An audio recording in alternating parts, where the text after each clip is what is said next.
Damn, that's some good shit.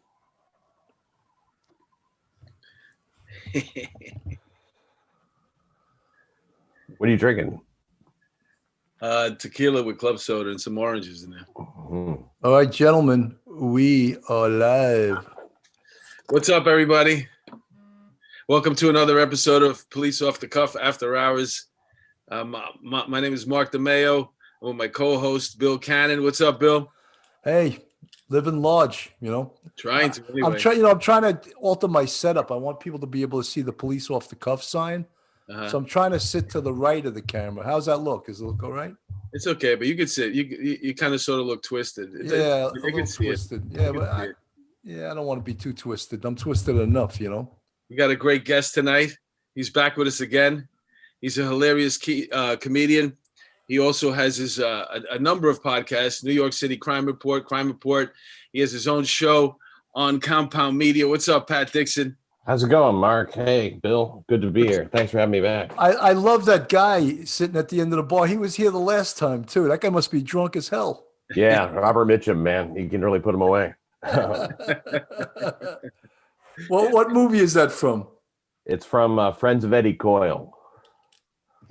I've never heard of it, but that is a famous picture. Yeah, it's a great crime movie. The guy is like kind of a small-time criminal and whatnot, and, you know, shit's not going too good for him.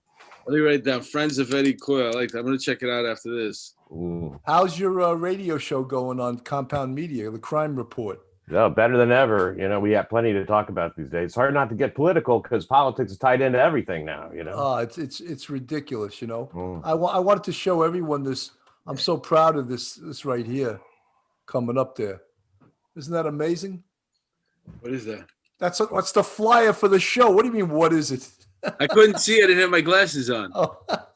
Well, right now I'm just seeing your screen with all your... Yeah, it's a thumbnail. Oh, you can't see it? Well, you didn't bring it up. You okay. You got your finger on it. All right, let me get off. I just thought you guys could all see it and marvel at my artistic integrity there. No, they're getting good, man. They're getting good. They're about 100% better than anything I could put together. Hey, we got some fans in live chat that are coming over from Duty Run, man. Some really Mimi J2, John Bear, Nashville Lay Terry. We're getting people from all over the country now. 12-Step Woman. That's White's cool. P44. Amazing. Yeah, I got to log on to that. I didn't realize we started so quick. But yeah, so tell us. You said most of the time you try to avoid politics and stick to crime, but now you kind of sort of have to, right? Everybody starts complaining when you get political too. You know, they're like, just stick to the crime. And I like talking about crime. Believe me, you know, there's lots to talk about. But man, they started making politics reach into every house and bedroom, and you know, now with COVID, that gets politicized. I mean, it's political to begin with, probably. I don't know what you guys think about it. But the whole thing, you know, obviously what's going on now, there's two different versions of every story happening. And, you know, whatever. I mean, it seems as if there's always a new law to make it harder to enforce the law and easier to get out of, you know, being punished for it.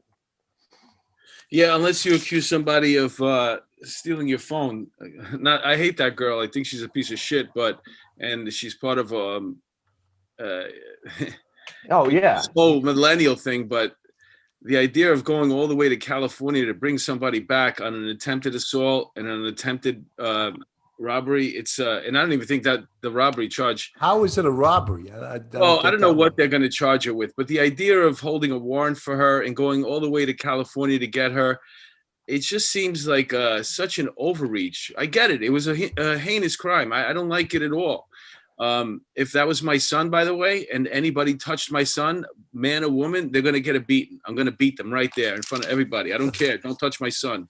So she would have caught a beating that day right there. I would have been locked up. Nobody else. That being said, I never heard of anything like that, like going all the way to California for those charges. It just doesn't make sense. Yeah, sometimes the department wouldn't even send detectives to California on certain homicides. They didn't want to pay for it, you know. Wow, is that a fact? Really?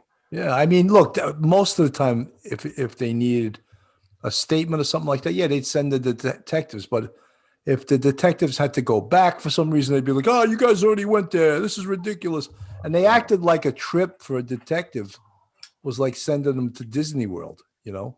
Oh, right. And Yeah. like Big like it treat. was like it was a big reward, you know? Yeah. Well, You know now, the furthest I got to travel when I was a sergeant.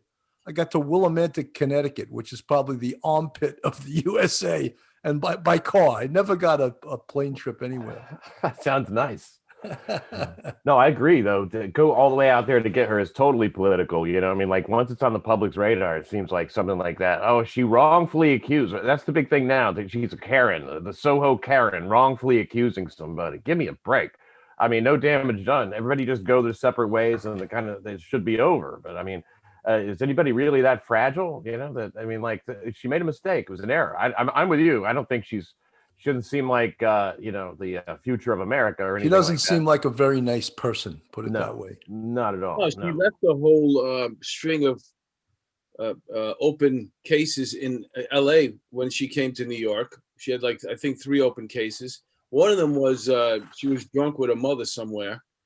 And it's ironic that her mother happened to be sitting there when she's doing her interview with Gayle King, like like she's going to help her.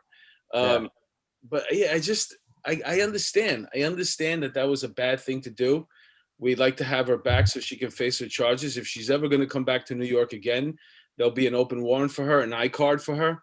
But to go all the way there, I mean, the only reason why you're doing that is because I don't know. You want to end racism? Is that what you want to do? Is that the way you're going to do it? Yeah, ending racism. That's it. They have these impossible goals, that they can't reach, and so they think like, that'll never be solved. Therefore, it's a perfect thing to argue about. They'll always have that. I hate it. I hate it. It's ridiculous.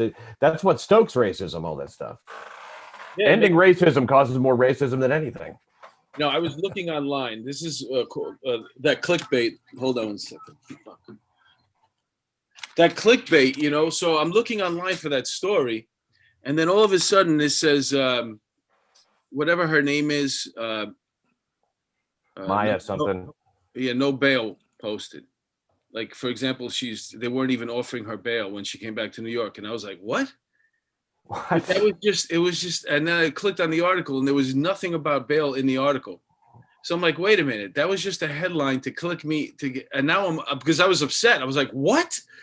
They gave her bail? I mean, they gave her no bail. Like she can't even get out on bail. Like, and you're letting, they're letting robbers and assaulters and people with like really, but then there was no validity to it as far as I could see.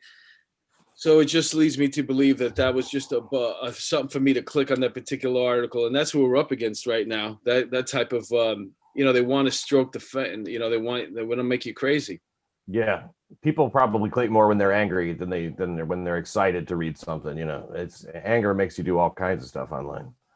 Which brings us to this point, because you mentioned how you pretty much try to stay away from politics on your crime report. You just rather deal with the crime stories, but it's being pulled in. And I think, like I was thinking to myself, I want to like kind of sort of be in my bubble right now. I don't want to be so involved in politics. At this point, I don't even care if I'm informed anymore. The truth is, I just want them to take my tax money and leave me alone. But it's almost impossible, because it's like you said, it's entrenched in everything. And I feel like, you not only do you have to pick a side, but you have to be informed. And God bless the people that aren't, man. God bless the people that that just can go about their day and not have a care in the world one way or the other. Well, how would you there's people in this world that don't have a cell phone and don't go for social media. They probably feel a lot freer than we do because we're slaves to it. Probably. Yeah, I'd say you're probably right. All 3 of us here, I'm sure, are slaves to our cell phone, right? Of course. We're hooked. We're hooked in, right? Pat, would you buy that guy a beer? Guy behind you? Would you? Buy him one with around for yeah. Get him a drink with me. Yeah. Hey, put it on the POC after hours. Heard that. Hey, since this is a police show, man, and we like to I want to give a shout out to that hero cop, the Capitol Police Officer Eugene Goodman. who went above and beyond the call of duty. I was scared watching that video. If you don't know which one I'm talking about, it's when he's constantly, they're after him. They're following him everywhere he's going in the Capitol, up the stairs, around the corner. He's trying to keep this mob at bay, and somehow he does it, and he regroups with his other officers. His smart tactics all the way around, not engaging them, saved himself from possibly getting hurt and killed. But that guy's a hero, man. Yeah. Salute to service. You know, I mean, like anybody in that situation, it's 300,000 to a few hundred or something. I mean, they, from what I understand, they had called for more people, but they denied it. The guy who stepped down had called for more people. But there's so much interesting stuff coming down about that. Like, for example, we both know Robert Downey Jr. All of us know Robert Downey Jr. and his girlfriend. They put up a video. They were there. And they brought up an interesting point that was their third Trump rally. And they noticed on this last one that they had gotten closer to the Capitol than they had ever gotten before. And at some point they realized they were in the parking lot, and they were both like, wait a minute, we're in the parking lot. And the parking lot is where the politicians park their cars, right? And they had never been that close to the Capitol before. And there was no barricades. There was nobody deterring them from that point on. So, there's so many. Now there's a congressman that is looking into whether the Capitol Police help them, get in. And those videos where they're ushering them in, it doesn't help either. Did you see those videos? yeah, weird. Yeah. No, over here. Yeah. Hey, what's up, man? I think that there was an Antifa thing. I mean, it was a knob. It seems to me. I mean, like, I don't have a whole lot of evidence to that except what you're describing. The only thing that I could think of is that there was another video of cops in a really bad situation. They were trapped in like a small little entrance that was probably around the side, and they were using the barricades and some plastic shields, whatever, to push these cops into a corner. And it looked like there was like 1,000, maybe 5,000 people behind them, bum rushing in. So maybe they opened those up as valves and said, let them just get in because we don't want anybody getting killed right now. Yes. Which happened anyway, but the officer got killed, may he rest in peace, and the vet got killed, and the guy who shocked his balls got killed. What? The guy who shocked his ball, the guy with the taser. He shocked his balls? Well, he had hidden the taser in his drawers, and at some point, I guess maybe he got in a bunch or whatever, but he kept shocking himself in his testicles until he got a heart attack and died. Hey, we got a shout out to Duty Ron. He just gave us $30 on live chat. Thank you, Duty Ron. Duty Ron, you're the man. Thank you so much. We're gonna buy the guy at the bar a drink though with that. Thank you. Thanks, man. We appreciate it. That's very cool. Let's This is our first night on the big live chat, the super chat it's called. Thanks again, Duty Ron. He's helping us out, increase our audience on YouTube. He's giving me YouTube lessons. Yeah, he's done a great job, man. We're gonna have him on Thursday, and I'm very happy to meet him because what he's doing is beyond the Call of Duty. Thank you, Duty Ron. I think there was a lot of politics. Look, no one can agree or support what happened on Wednesday. It was horrendous. To see basically the command and control center for the United States of America being invaded like that was horrendous to watch. But I think I think they did not assign enough police and enough security to that. And that's a fact. And I think that goes probably to the DC mayor because she's infamous for that kind of stuff. Well, they didn't call in the National Guard, so they had them. I don't know what they offered their help to National Guard, and they never got back to him. But they didn't. They said no. Well, the guy who stepped down, who resigned, I read today, he called for help. He said a couple of days before, he said, just in case, we should get some more, guys. And they said, nah. And they didn't want to declare an emergency or whatnot, whatever it would require. And so that's what happened. But to me, if they make it into the Capitol, they were intended to make it into the Capitol. I mean, that doesn't happen without some amount of, I mean, a breach like that, that's about as serious as it gets. You got the new vice president in there. You got there's just too much going on, in my opinion, for that to have been anything but intentional. Well, as a result of what happened at the Capitol, now the inauguration, they already are going to lock it down. Like, I don't know, 4 or 5 days beforehand. They're debating whether they should arm the military is going to be there, but should they be armed? The CIA is involved, Homeland Security, FBI. Everybody's going to be out in full force. You're not even going to get. So now the plan is, I guess, to attack federal buildings all over the country. So that makes them nervous. Well, I don't know about that. I mean, like, that doesn't seem like MAGA people to me. You know, No. They're threats. They're threats, but I'm just saying the magnitude of this inauguration is going to go off without a hitch, and they'll make sure of that. You know something? I'm sorry. No. If you don't speak out against violence all the time, when you do it some of the time, it just doesn't sound sincere, you know? And there's a lot of people now that are speaking out against it that weren't, frankly, in the last 7 months. And I find that disturbing because I found Wednesday's attack on our nation's capital, I found that disturbing. I really did. But I also found the 7 months of rioting disturbing, you know, and no matter what your cause is, in my mind, if you use violence to accomplish it, then that's not the way to accomplish change. Yeah, I mean, anytime you put a police officer in harm's way, I don't like it. And I'm sure Bill doesn't either.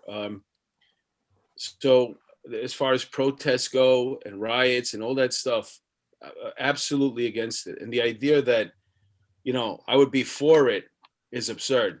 I'm always pro law enforcement, and for the thousands and thousands of cops that might have been there from all over the country, and the firefighters now they're you know, and the former military or active military, this is an interesting situation because you know, they're getting arrested or they're getting fired from their jobs just because they were there.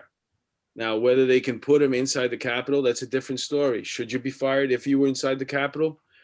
That's a question that, you know, I struggle with, because that to me is you can't do that.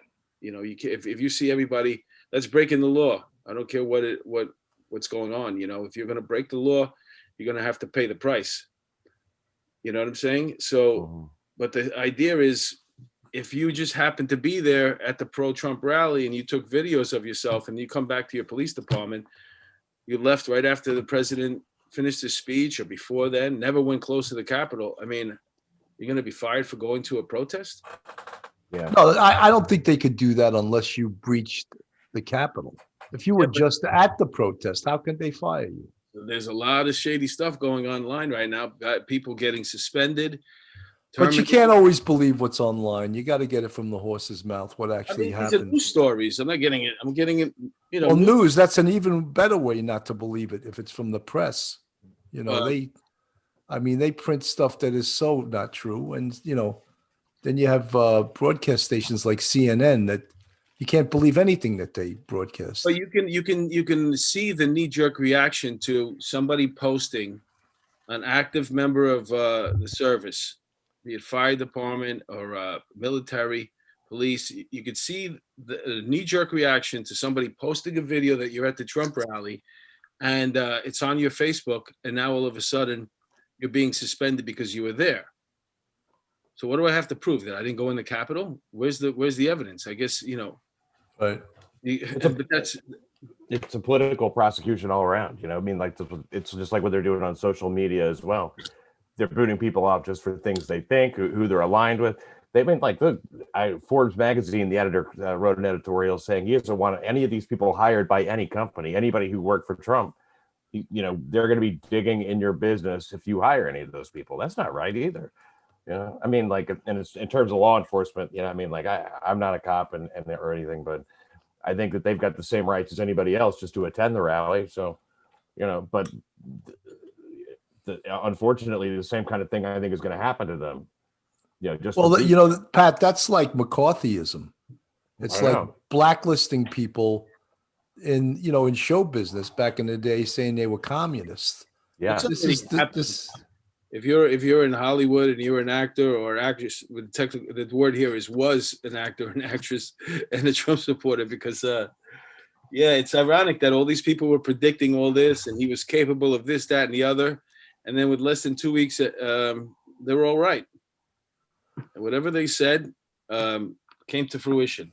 That being said, let me give a shout out to Bill Ryan. He says, Mark, remember when the police in New York rallied at City Hall against Mayor Dinkins? They were trying to jam up everybody. They were trying to jam up everybody that was even present and didn't participate in the craziness. Yeah, we had a rally back in New York when it was time to get rid. They wanted to get rid of David Dinkins as mayor. He was kind of he was De Blasio light. Just let's put it that way. At De Blasio dark.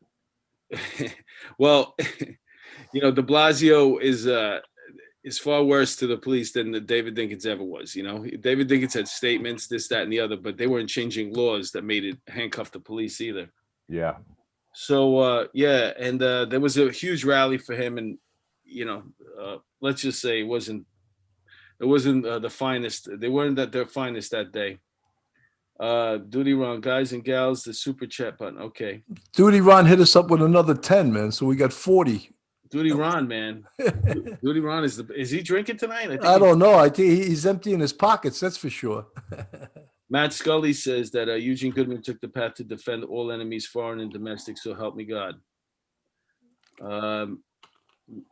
12-step woman, media manipulation, only showing up snippets and omitting what they don't want us to see. Which brings us to an interesting point about social media. Trump got banned from social media now. Pretty much everything. I think they just MySpace just blocked him today. And oh shit! I can't. What would I do without MySpace? They were Spotify blocked them. He can't listen to his nursery rhymes anymore, whatever he listens to, his Eminem music. Everybody's blocking him, which brings up this point. I mean, if you look throughout history, whenever a group of people are not allowed to communicate, what do? They communicate quietly, or they find a way to communicate. You have 75 million people that voted for Trump. If one of those people can't create a media platform, so these people can communicate, and now you're going to have a completely divided world. If you think it was divided before, wait till you see where half the country is literally watching one thing and half the country is watching the other. I think they're trying to shut it down for the short term. I think that's the main thing. There's some information that they don't want to surface on their platform, so they're making sure that anybody connected to it, anybody who would do that is gone, I think. Mm-hmm. But the most censorship there is, it's done through omission. If a story can hurt one side or the other, just don't report it. For example, the Hunter Biden story. It's not even being reported. Well, they're saving that for a very quiet day. Picture this day. It's about 6 months into Biden's presidency. Trump is gone. He hasn't peeped up for a day or two. And they got nothing to talk about. Guess what they're going to revisit? Even if they have no plans to go further with it, it's just something to talk about, to chat about. Whatever happened to Hunter Biden and his accusations? They're going to have to bring something up. If there's nothing there, it's going to rear its ugly head again. And now there's no Trump to beat up on. They're going to need news. Well, they're going to need to get him out of the way so Kamala Harris could be the president too. How long do you think that's going to take? About 6 months. I still haven't accepted Joe Biden's going to be president. Is that right? It's hard to take. It's real hard to take. I can't even imagine that it's true. I read something today about Joe Biden's wife, trying to being his advocate and basically keeping him up because so he can stay president while they're trying to do the 25th Amendment behind her back. Yeah. From our live chat, Nashville Lee Terry, a sitting president is blocked from Twitter, but the Ayatollah Khomeini has been and continues to tweet to bring down the U.S. and other rants that are blatantly anti-Semitic.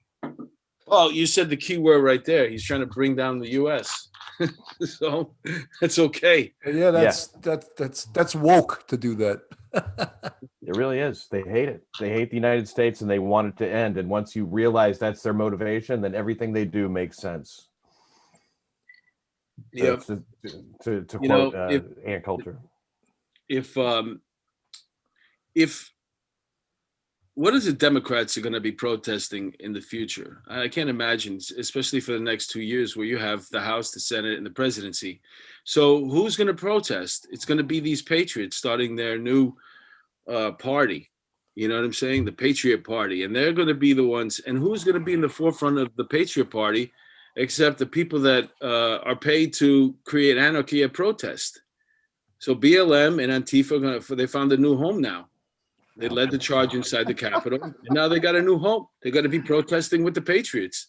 I don't think so, man. I think it's going to be racism for now and forever. That's what they'll be protesting is racism. Well, you know, Antifa was protesting today in New York. Oh, excuse me, on Sunday in New York City. Yeah, There was a couple of hundred Antifa in Times Square. for no good reason. They were just saying F the Proud Boys. Yeah. It just goes to show you how many people, like, you know, if you have really a passion or something that you're pursuing, a drive, there's very little time for socializing. You want everything, all your energies to go towards your goal.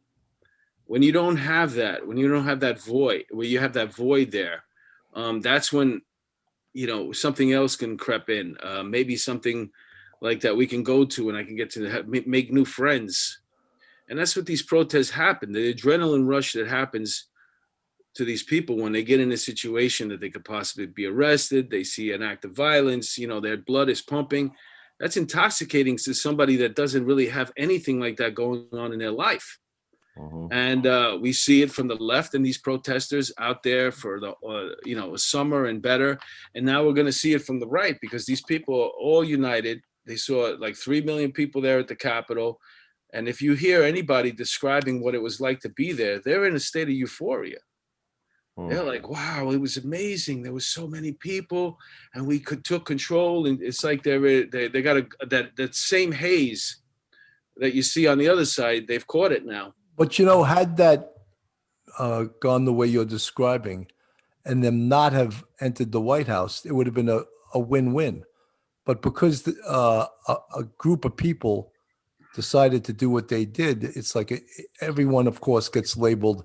It's just like when we were watching the riots over the summer, most people on the left they just said, oh, it was peaceful. And we were seeing buildings being burnt, cops having bricks thrown at them. And we didn't see the same thing that the other side was seeing. I know, but you know, everything changes when you talk about the president of the United States. And he said, be there January 6th. It's going to be wild. That's documented. Then the fact that, you know, let's go to the Capitol. You know, these are like the little, you know, if you really wanted to pick it apart. The left would call that a dog whistle. I love when they say that. Isn't that a dog whistle to do, you know, bad it's there, things? Though. It's definitely there. And you got all those people, man. What do you think, Pat? I think they're going to have to work a little harder to find something besides that. I mean, really just say, hey, we're going to walk down to the Capitol. You know, he never did say anything about an insurrection or overthrowing the government or, you know, I don't think he ever said anything that was quite, you know, he didn't say they wanted, what do we want dead congressmen? When do we want them now? You know, I don't think I don't think they can make anything like that actually stick. Or pigs in a blanket fry them like bacon. You know, I didn't hear any of those chants. By the way, 12-Step Mom just hit us with a super sticker, a $10 super sticker. Thank you so much, 12-Step Mom. You're the best. Wow, this is great. I don't even know what this is. What is that stupid? This is Duty Ron set this up on my YouTube. It's called Super Chat, and people can actually. It's like being a stripper. They're throwing money at you, you know, on the stage. That's very nice of Duty Ron. Duty Ron is advanced in this kind of stuff, and Bill picked his ear, and he was kind enough to share his knowledge, which is rare. It really is. It's most people won't do that. But Duty Ron is also a retired New York City detective who made over 1,000 arrests during his career. So we're going to be talking about he's that. The real deal. So, you know, that's killer. So Pat, tell us, what do you foresee for the future here right now? Because you said you still don't see him as president. Does that mean that you think something's going to happen, or you just don't see it? Look, I mean, like it hurts to hope at this point. I don't know. I can't even say. I feel as if there's some things that can come out, and I feel as if there's some more than information. I think that there's some arrests that could be made. I think that, I mean, the idea is that the military, I mean, supposedly, now I saw a screen grab of a photo. It said that the president's term ended, which would mean the military is in charge or something right now. Supposedly something's happening. I don't know. I saw that too. I saw that a couple of times, and then I went to other sources to verify that, and I couldn't. Yeah, I know. There was a timestamp too, right? It's slippery. I don't know. But as far as the thing is just that if it goes the way it is right now with Biden as president, it's going to be so bad. I mean, it's going to be. Imagine this is only the beginning of them making lists, and trying to round people up and stuff. And again, just like the difference in the 7 months rioting in the Capitol, they're rounding these people up all over the country, taking them back. They're really going out of their way to make this an example, getting rid of everybody on Twitter, getting rid of everybody on all the social media. Yeah, I'd like to know how they got the FBI to start doing their job all of a sudden. I know. All of a sudden, the police are allowed to work. They're allowed to go back to doing their jobs, it seemed. I mean, it didn't help that these guys walked in there with no masks. Every other Antifa thing that you see in BLM, they're covered from head to toe in black. They all look the same. If you're lucky, you get a tattoo as a distinguishable. Mark, we just got hit with another $10 on Super Chat from Matt Sully. Matt, thank you so much. We really appreciate it, man. Thank you, Matt Sully. Yeah. This reminds me of a time where I was I was on stage at the old Comedy Village. And there was a guy, Pat used to perform there as well. There was a guy that used to come and he used to bring a call girl with him during the week. He'd come a couple of times during the week, every week.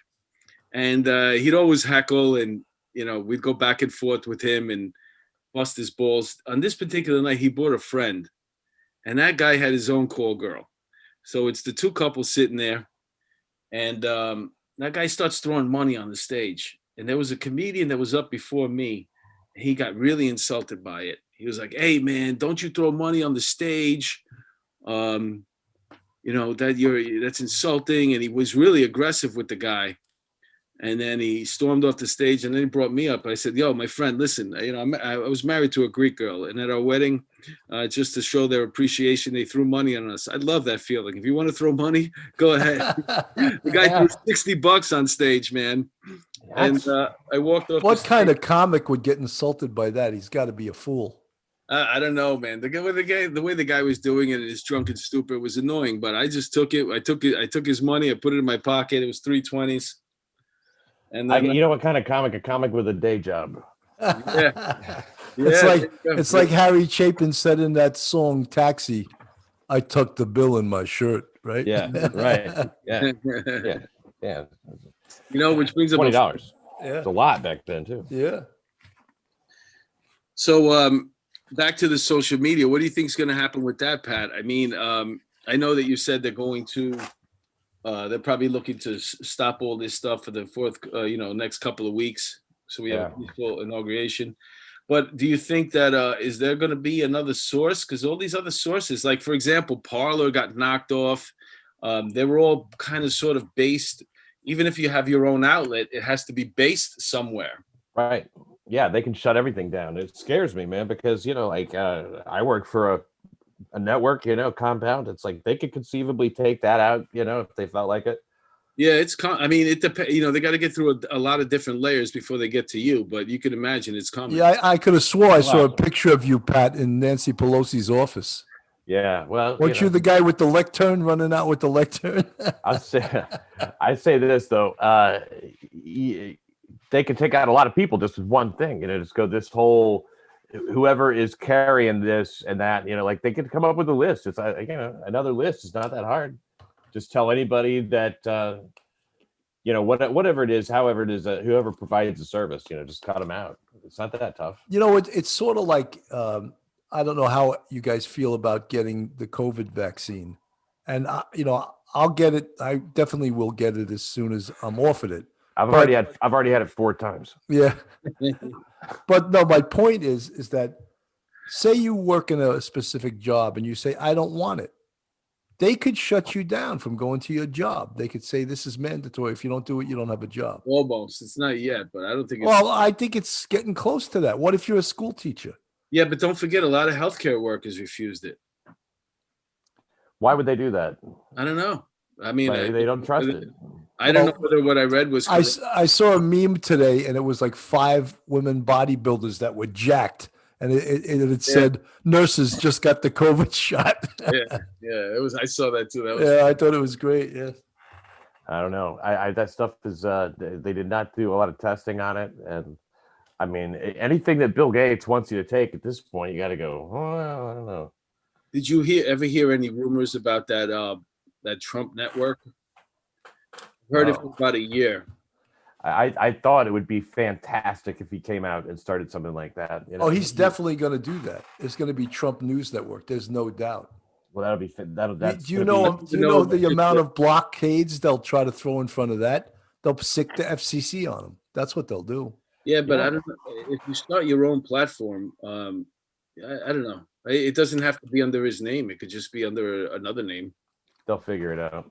But it should be under his name. There's no reason why anybody should have to hide something like that. I mean, the fact that we have to duck and dodge this stuff now at this point is, we had a free country like in 2019, and now it's like 2020 just wiped all that out.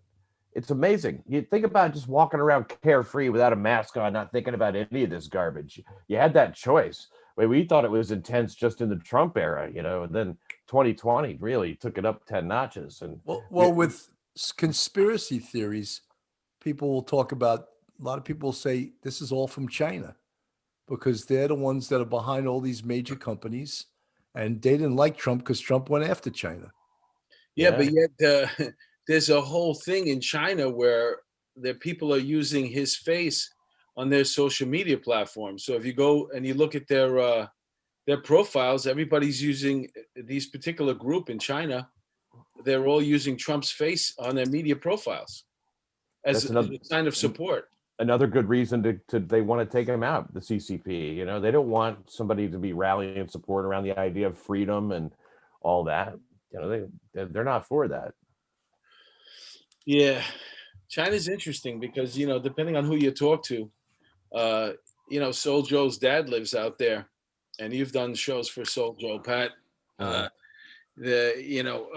His father, if you talk to him, he'll say, listen, the middle class over there is thriving. He goes, if you get on the phone and you're in a conversation and use words that you're not supposed to use, it hangs up on you. You wait a couple of minutes, you call back. Same thing on social media. But other than that, he said it's a great life. I heard that, they were getting, I guess China's pretty big, but they were, there's a couple of guys that I know that were living there for a while, and they came back and said, look, man, it was really nice at first, but then everything started to crumble. Even the infrastructure, it was all a bubble. It was all kind of like built on a bad foundation, elevators breaking down and stuff like that. Whole neighborhoods are sitting there unfinished and stuff.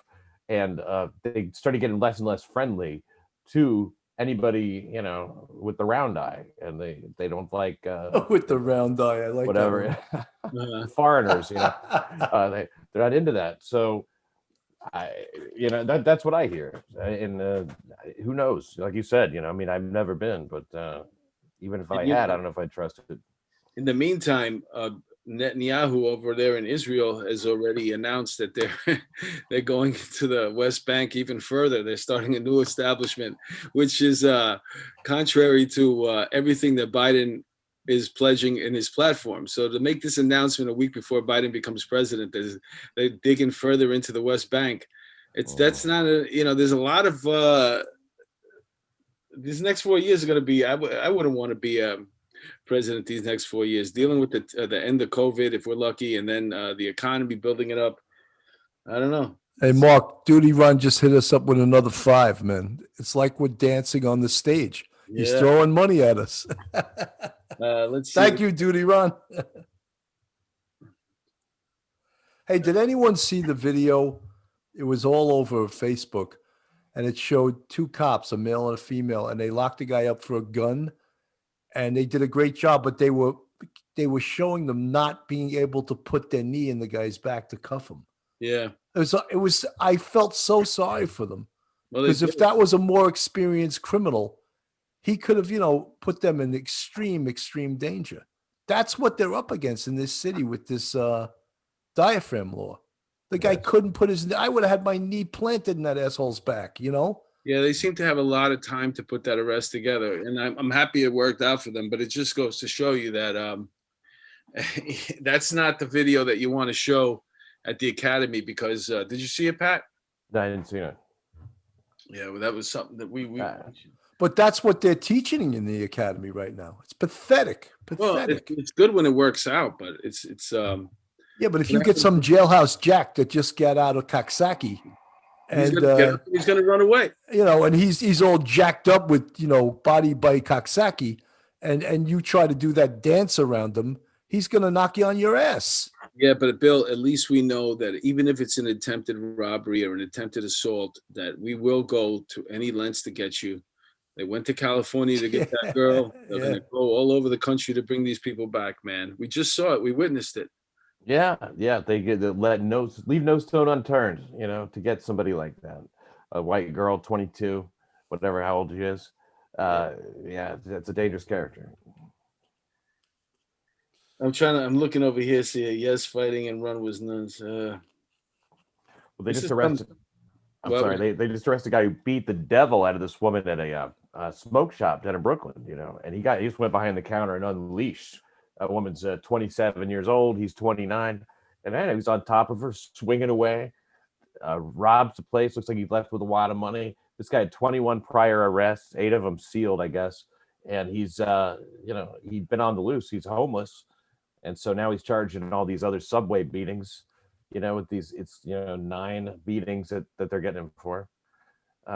He's been in and out a lot. That's what I'm saying. It seems like I prioritize that over, going to California to get the attempted assault. But that's you see how it sounds, and it just looks so stupid and horrible. And like I said, I don't like the crime at all. I think it was wrong. She deserved the beating. I think a lot of these millennials and their attitudes, you know what I'm saying? You just see it all the time. I mean, she's on television. She's 22 and she's going like this to Gayle King, like with her hand, like enough. I had a detective that I don't tell you his name, but he'd be on the phone, and I'd say, hey, I'll just use his first name. You'll know who he is. I say, hey, Patty. And he'd go like this. And I'd say, don't you ever do that. I'll shoot that hand. Like to silence me. Like I'm busy, Yeah. So, yeah, man, this is thank you, Duty Ron, once again.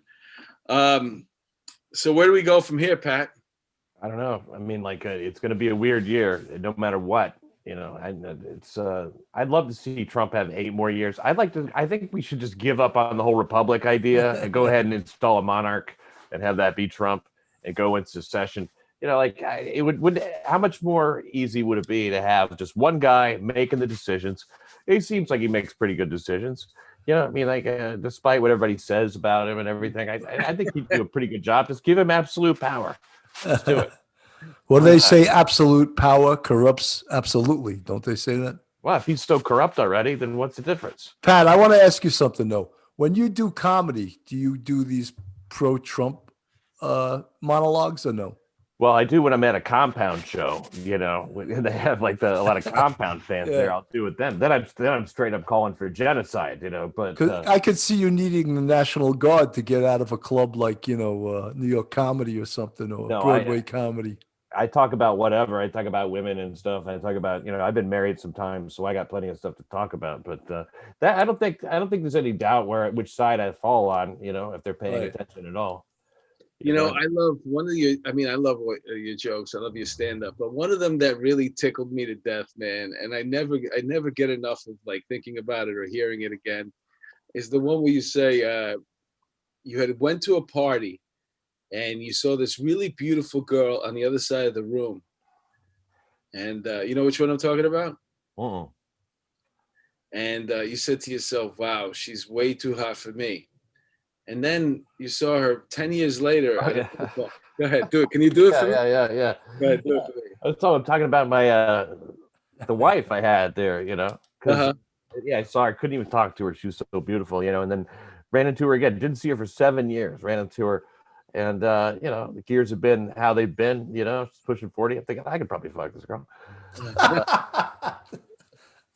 So I ended up getting married.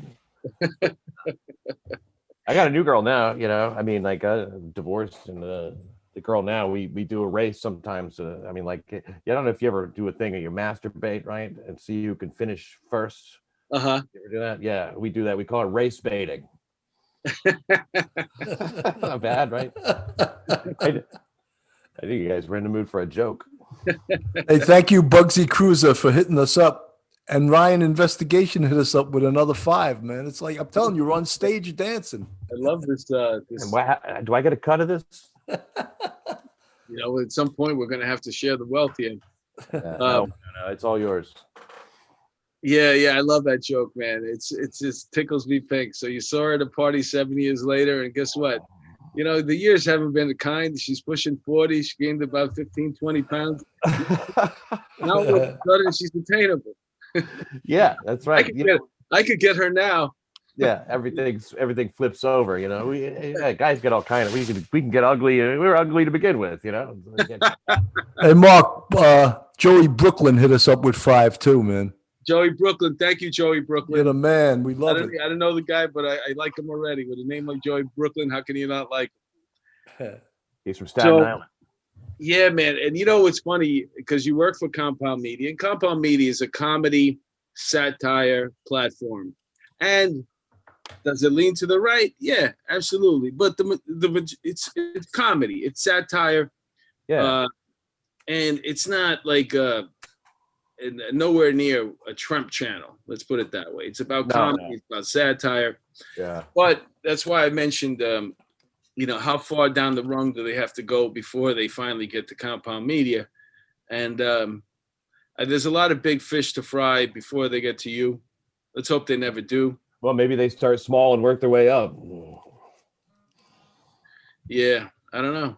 It's just, I remember hearing a guy there go, I don't want to get too big, because you get too big, they start trying to take you out. You know, that's what happened to Alex Jones. He was just getting too big. Same with Gavin McInnes, getting too big. The irony is Alex Jones was making a comeback. You know, Joe Rogan gave him some love again. He interviewed Michael Flynn recently. And it's ironic because I remember watching the Michael Flynn interview, and that was the morning of the 6th. So right as Michael Flynn gave an interesting interview with what's his name? Alex Jones. And now it seems like once again the guy's hit a wall, because you know anything that's coming out of the right is going to be squashed for the time being. Yeah, I don't get it. I don't get it at all. I mean, like, I don't get how that's allowed. Just political speech.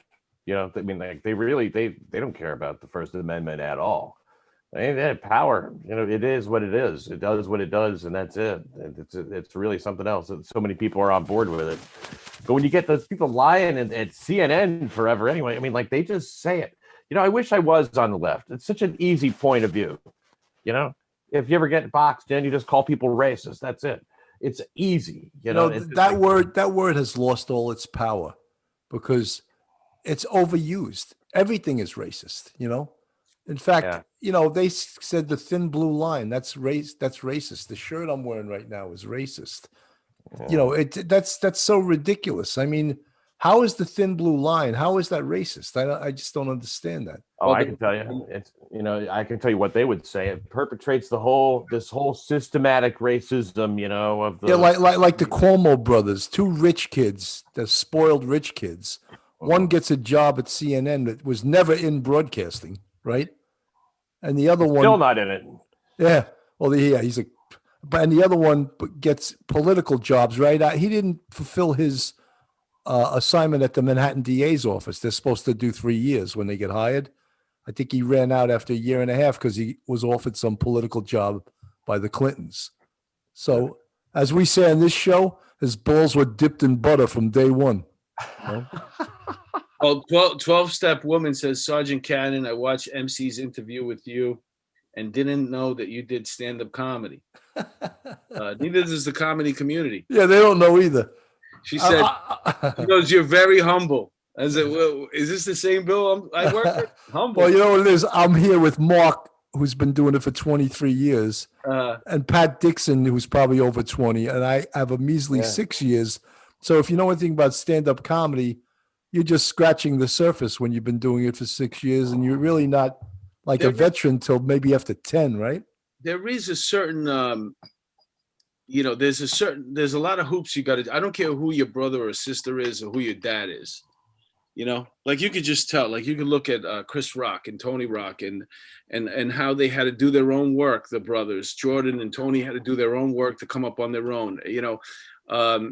You got it. So as much as, and the fact that me and Bill are both cops and retired cops and both of us do police material could be a little bit too much for one regular show. If you're doing a cop show, that's a different story. But, you know, people will extend you a hand. They'll give you some help here and there. Maybe somebody, if they're nice enough and they like you, they'll bring you on the road with them. But it pretty much is you're on your own with stand up. You know, you gotta figure it out. Nobody's balls are dipped in butter. That's what I wish I had my mug. Hang on, I'll get a mug. Hang on. You got to work towards that. You know. Well, it's up until a certain level, and then once you get okay in comedy, if you have friends in comedy or family in comedy, then they could give you. You got to get pretty good though first. Yeah, I guess so. But once you do, these are our famous mugs. Yeah. Hey. Can you read that? Yeah. Nice. Just show them the other side. You know, it's funny.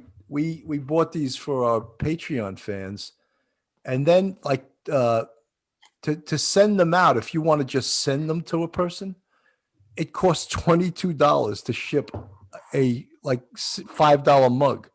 Yeah, it's ridiculous. So we're hoping we could just see our fans in public and hand them out. You know. Yeah. That being said, I was supposed to bring one to Bill Ryan. Bill Ryan, that's right. That's your assignment. Oh yeah, he lives in the Bronx, so I gotta work that out with him. Now also he's hitting us up on Super Chat. You bring him 2 mugs. 2 mugs. Yeah. And the reason it's so popular is because it says dipped in butter. And I said to Mark when we were making the mug, should we have balls dipped in butter? He goes, no, just put dipped in butter. They'll understand. Yeah, I mean, Bill's crazy. He's what can I do? I got to reel him in sometimes. He wanted to put balls dipped in butter. I said, yeah, you're sitting there with your kids having a cup of coffee, and now you got to explain what balls dipped. I just put dipped in butter. I told him. He was right. Yeah, Mark was right. I backed off. One of the very fefew times that I'm right. He was right. And I balls off the mug. Yeah. 12-step woman says, oh my gosh, comedy is extremely needed. My way to cope and deal. And it was. And I think that's a reason why it's kind of been eliminated for the most part in big cities where it thrived. And I don't know whether that's manipulated, whether it's on purpose. It's a form of free speech. I think the powers that be, if there is a conspiracy to shut down free speech, think that comedians' jokes and words carry more weight than they actually do.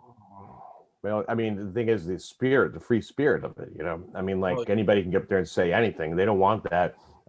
It's why have it if you don't have to, you know, even if it's just a little bit. Yeah, I don't think that. I also don't. I think in the vacuum where there's no free speech, that might start to have a lot more power, you know. That kind of thing could become a lot more intoxicating to people, and a lot of people like, yeah, this guy makes sense.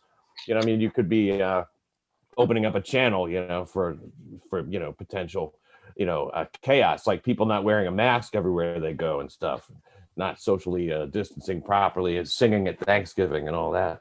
But they do want to look at I mean, even on TV, have you seen the late night shows lately? Stephen Colbert hasn't been funny. Man, I don't watch that stuff anymore, but I catch a little bit here and there. Wow, it's Hey, stunning. Duty Ron just hit us up with another $10. So keep talking, Pat. Thank you, Duty Ron. Yeah, late night TV. My heart goes out to those guys. I don't agree with anything that they say, um, uh, but they really have a tough job because now we're used to have a studio audience. You pretty much, unless you're SNL, you're doing it in the studio by yourself. Your guest is sitting about 10 to 25 feet away. You're supposed to have a natural conversation. The whole thing is absurd. It's absurd. And it looks absurd. It sounds absurd. Everything about it is, it's like, oh, I don't even know what I'm watching.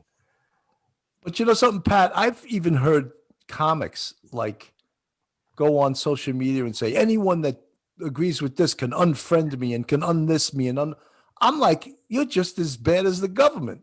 How are you a comic calling out basically cancel culture? I want to cancel this person because they think this way. Yeah. I find that horrendous. I mean, I find that so anti-democratic and anti-freedom, you know? There's like we go back to the beginning of the show. We're being forced to not only be informed, but pick a side, and regardless of what your lifestyle is. So even if you were never into politics right now, listen, I got one vote, okay? It doesn't make that much of a freaking difference, obviously. And the other thing is, it doesn't matter who you vote for because they might not work in your favor. I worked in the police academy. I got a job there that I loved. Obama was the president at the time. I lost a job under the Trump administration because of the defund the police. And so just because you vote one way doesn't mean it's going to work out for you. That's true. People are better off voting for the part. Like, for example, my last name is really Sanchez. That's how I pay my taxes. And if anybody should just freaking stay shut and take the government's money that's coming. I'm 53. I worked hard my whole life. I could sleep here. I could get my videos for free and get the pot for free, or everything I need to just relax in my house. That's what the future for most of America is going to be. We're not. Yeah, but Mark, where do they start hearing about these super chat money you're getting? Yeah, but look, once AI takes over, right, and the trucks drive themselves, which is not that far away, they're going to eliminate so many different jobs. There's going to be so many people sitting at home. That's why they're legalizing marijuana in all these states, because they want you to pacify yourself. They want you to stay home, stupid, watch TV, take a little money, and shut the fuck up. But you're way ahead of them. Yeah. Yeah. Like, that'll be, I mean, a lot of people won't mind that, it seems as if that's just a middle stage until whatever's next. It's not like people are going to get to do that forever. They're like, now, okay, we got everybody staying at home smoking pot. Now we can, I don't know, whatever is, weld them into their houses and whatever's next. Well, there's a thing called basic comprehensive income where they want to give people that don't work like $2,000 a month to do nothing, just to stay home and smoke weed and watch the boob tube and go online and, tweet things that they agree with and, all of those things. I saw a guy, I forget who the writer is, but he said, or his idea was, this idea that everybody has to work is absurd. Hey, Mark, we just hit the jackpot. Sergeant Melinda just hit us with $99.99. Thank you so much, Sergeant Melinda. That's amazing. Sergeant Melinda? Yeah, she's a fan. Oh, man, can I read what she said? She wrote, I love you all. You, Bill, you're awesome, and I'm very proud of you. Keep on keeping on, brother. 99.99. Thank you so much, Sergeant Melinda. That's amazing. $99.99. Wow, that's fantastic. I mean, who knew anyone would throw money at us? I feel like I'm dancing on the stage. I can't really swing from the pole, though. We should do a marathon. Keep this going for 24 hours. This is a 24-hour marathon. Police come back next month. We need some more. Well, that being said, we're approaching the hour. We don't want to be gloms. Let's give a shout out to our new Patreon customer. His name is Craig Cody. And he's a retired member of the service, right? Yes, he's a retired lieutenant. Yeah, he actually has a podcast. I forget exactly what it was about, but he works in finance. But he had some podcast that he was doing for some some dentist or something, and it was he was it wasn't supposed to be funny or anything like that, but he had, when I called him, he had given me a couple of tips on podcasting, maybe about 6 months or a year ago. Bill, Duty Ron is telling you that Sergeant Melinda, retired Sergeant Melinda, is part of the Duty Ron family. No, I know that. I that's where I met her. I've done a few shows for Duty Ron on sort of like real time crime shows, and Sergeant Melinda is one of his biggest fans, and that's where I met her on there. And Sergeant Melinda, you're the best. Thank you so much, and thank you for following Police Off the Cuff. And Duty Ron, thank you for turning on your fans to us. Hey Pat, how often are you getting up on stage lately? No, I'm going to be at Scotty's Pub coming up January 22nd, 23rd. So I'm getting up wherever I can, but that's going to be a big weekend. January 22nd, 23rd, Scotty's Pub. That's Morris Plains, New Jersey, and headlining there with some other good acts. But about, a couple of times a month is about the best you can do. Now I'm just trying to figure out how to get in touch with Duty Ron.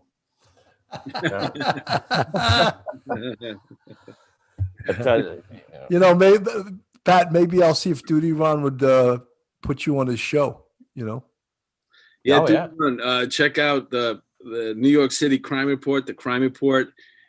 Pat is not only a hilarious comedian, but he's also a journalist. He's a couple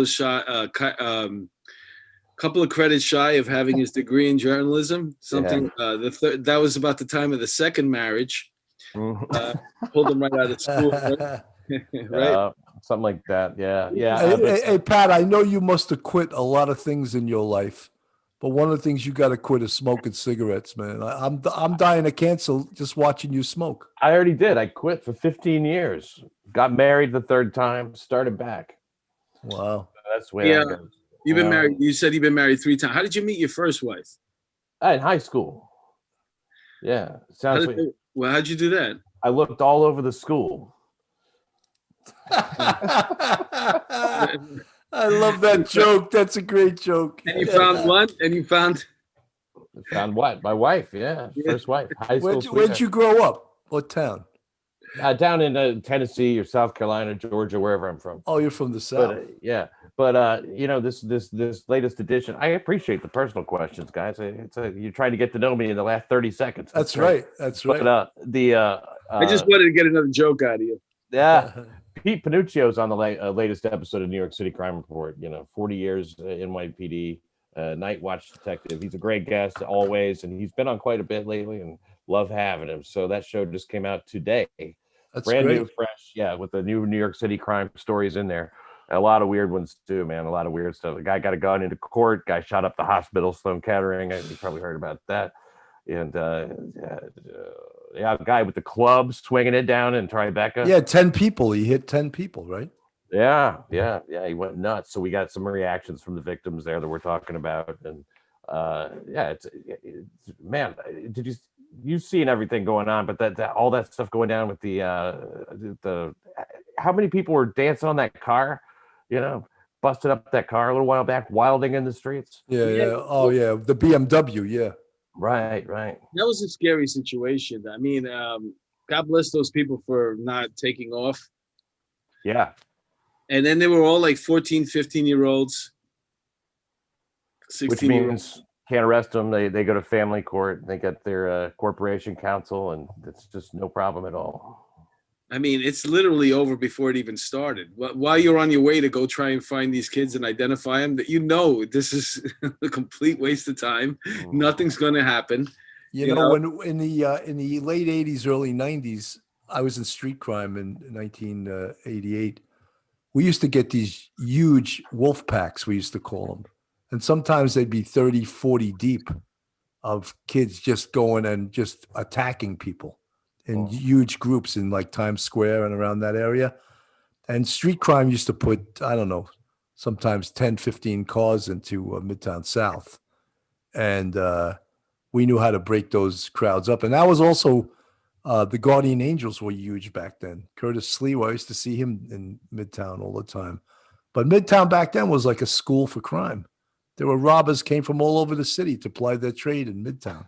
Well, Easter was the big showdown. That's where the meetings of the gang. Easter Sunday, the meetings of the gang right there in Times It Square. was crazy. Yeah, that's the way if you're a gangbanger, that's the way you celebrate Easter. Hey, Duty Ron just hit us up with another 20. He said cigarettes for Pat. We love it. We love it. Yeah. Hey, Pat, I'm going to try to get you on Duty Ron's show. I'm sure we'll talk after this show. Not me and you, but myself and Duty Ron. I'll beg him to put you on the show. I'd be love to be on. I mean, you're a hell of a guest anyway. I mean, I shouldn't even have to beg. You're a funny guy. Thanks so much, man. Yeah, thanks for having me. Always a pleasure. Always. Yeah. We love having you on the show, man. It's like you should have been a cop. You have that old time detective look, you know. That's and all it takes. You're already smoking the cigarettes of the old time detectives, right? I should have been a detective back then. Yeah, that's right. Yeah. Nashville. Thanks. I think it's a compliment. Nashville, Lee Terry, did you guys get my reply email on Patreon with Captain Bird's number? Yes, I did. All right. I did get it. Duty Ron and his family in Florida. He's got family in Florida. They're tuning in tonight too. Wow. Pat, they want to get to know you on the way out the door. Duty Ron. Pat, I'm going to get you on Duty Ron's show. I think he'd love to have you because you're a funny guy, man. I'd love to do it, man. Love to do it. Yeah. I'll even dress. Are you going to have the same background? Can you change the background, or that guy will still be there, right? Yeah. Maybe he won't be. He'll be slumped over by then, maybe. But how do you set that background up? Like, where do you go for that? Oh, just a Zoom, you know. Just they got a setting on there. I'll show you. Yeah, you got to tell me about that. My background is as good as it's gonna get. It is what it is. I got my 9/11 memorial there, my father's flag from when he passed away, a couple of mementos from the PD, but. See, when we left the SBA, they gave me the police off the cuff banner, so Mark didn't get anything, you know. Yeah, I mean, I wouldn't even have a place to put that up there. That's true. I got a shorts. That thing's like 6 feet long. I know it doesn't look like it's like 6 foot wide and about. You know what's funny is your room 3.5 feet high. that you're sitting in, Bill, looks about the size of my apartment. Yeah, it's true. Yeah. But this isn't it's like an 8 by 12 room. I know. Yeah, that's what I'm saying. That room right there that you're sitting in. It's like your throwaway room in your house. Yeah. Like you just set up your family, let you take that room. That's your man cave. That's my whole apartment right there. Well, you know, when we first started this, and we're coming up on 2 years, February 9th, I think will be 2 years we've been doing this show. Great. And we used to do it at the bar in my living room. I have a bar there, and it was actually a pretty cool place to do it. But you know, you don't really want to do the show in your home, you know. Hey Pat, are you the one that told me that you never want to carry anything more that you never want to have any more that you can put in 2 garbage bags? Sounds like me. I don't think it was. That's a great line. Yeah, man, you gotta always keep it Spartan. That's the way to go, man. Nothing, and I've done a good job with that. I've obtained 0. You're a minimalist. That's what I got for Christmas this year, right? Oh, that's a nice present. I got one of those. Nice. I love those. Yeah, I do too. Yeah, man. You always lose them though. So far, so good, man. Yeah, so far, so good. I've lost my Zippo 1,000 times. I found it 1,000 times, but there's usually like days in between. I never lose my Bic lighters though. That freaking thing, until it runs out, it's always in my face. Yeah. They're easier to keep up with for some reason. I don't know why, but this one right here, stay with me at all times. Well, any parting words, Bill? I mean, I love Pat, man. I think he's a great guest. He's a funny comic. I love his just quiet, sardonic, you know, his manner. It's great. He seems like he was a cop, you know, but you're that's too kind, Bill. Thanks. You know, I appreciate that. Thanks very much. I've done a ton of shows with Pat, stand-up shows, and I've been on his podcast plenty of times. Not only is he hilarious, but he's a gentleman. And you know, the guy's got love in his heart, man. He's always looking for love, this guy. I was looking for love in all the wrong places, looking for love in too many places. How many people you know, Bill, that have been married 4 times? Well, he's gonna get married again 4 times right now. I'm engaged now. Didn't we? Oh, it was the woman we were talking, the homicide, that she was married 5 times. That lady Uh, killed both her kids. She was married 5 times. does that trick still work with the when you give them the ring and say, "Listen, this is an heirloom. This was my grandmother's ring. It means a lot to me." No, Does that still work? That? I don't go through all that anymore. I just try to be straightforward. I can't afford a ring, so you just have to deal with it. You just aim lower and lower as years go by. But the girl I got now, fantastic, love her, engaged. As soon as the divorce is final, we're gonna make it official. I love you, man. Thanks, I live People comment. Sergeant Melinda said she loves the movie that song came from. Do you guys know the name of that movie? Looking for love. I know, but I do remember the Saturday Night Live when Eddie Murphy looking, but no, No, it was called Urban Cowboy with John Travolta. Oh, okay, yeah, right. Yeah. And I think Mickey Gilley sang that song. He was a great country western guy. And who's the female actress that was the Deborah lead? Winger. That's right, Deborah Winger. Yeah, Deborah Winger. She was the. It's like, oh, my bulbs are killing me. Female lead. I was at a restaurant here up in Westchester in Pleasantville one night. It was by the train station. I forget the name of it. It's not the same name anymore. And Deborah Winger was there by herself, knocking down vino. And I looked over at her. I was like, she looks familiar. And it was Deborah Winger. See, you saw her 10 years ago. You couldn't approach her now. Who knows? Yeah, you give her. Yeah, right. The 10 years of beat her up. Yeah. Those 10 years weren't easy. They used to say, those are dog years. Hey, Pat, sometimes you got to wait them out, right? Yeah. Yeah. Long game. Think long game. Yeah, man. I remember when you were pretty. Well, something I remember, and it was actually right around 2001. It was 10/10. It was the day before 9/11. I was working security at the Michael Jackson concert at Madison Square Garden. And Elizabeth Taylor was like a hanger-on with Michael Jackson. And I remember Michael Jackson came backstage, and in a very low voice, he says, "I need a safety pin," because his button had popped on his pants. And so no one jumps to get him a safety pin. And Elizabeth Taylor goes, "Will someone please get him a safety pin?" I was like, oh my God. I thought it was Who's Afraid of Virginia Woolf. She came out of nowhere, And everyone was like, this is crazy. And then some little bucket comes in with a safety pin, and gives it to him so he could. You mentioned Elizabeth Taylor because right after 9/11, I worked I think 4 or 5 days after we set up a family center where you can come and basically tell the police department that you have a loved one that's missing. And then we would take a missing persons report. We would collect DNA. And you know who showed up that night at the Armory? I think it's on 26th Street in Manhattan. Was Elizabeth Taylor. And she came in with, remember that guy that used to be the French hairdresser? He used to wear that cowboy hat. He had the long ponytail. He was big back then in the 80s and stuff. Oh, was it Karl Lagerfeld? No, Not no, that guy. I forgot what the guy. But anyway, I grew up on Black Velvet. I grew up. My favorite movies. Elizabeth Taylor. The one with Montgomery Cliff. Where they From Here to Eternity. Well, no, she wasn't in that, but she was in the Sweet Bird of Youth. There's so many movies she was in, but that one. Cleopatra, she was in. Yeah, and now I'm standing next to Elizabeth Taylor, and I followed her around like a little puppy, and she finally looks up at me and she goes, "Oh, you're a cutie," and she smacks me on the cheek a couple of times. And the fact that I got to meet, even for just to breathe the same air as Elizabeth Taylor, man, it just goes to show you, man, life can be great sometimes. What a beauty! And she was so beautiful. Tiny. She was so tiny.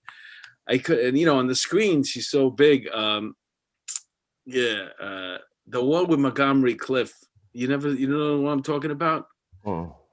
When she's the rich girl and Shelley Winters is the poor girl, and he's poor. His mother was a missionary. He goes to work for his rich uncle. He meets Elizabeth Taylor, but he winds up getting Shelley Winters pregnant. And Elizabeth Taylor's rich, and he wants to go with her, but now he's got this pregnant girl. And Shelley Winters can't swim, by the way, so you figure it out. I thought she was the one in the Poseidon adventure who saved everybody. It's funny because Shelley Winters was young and she was hot at the time, but she wore no makeup for that whole movie because she couldn't, she had to play the kind of sort of the average girl.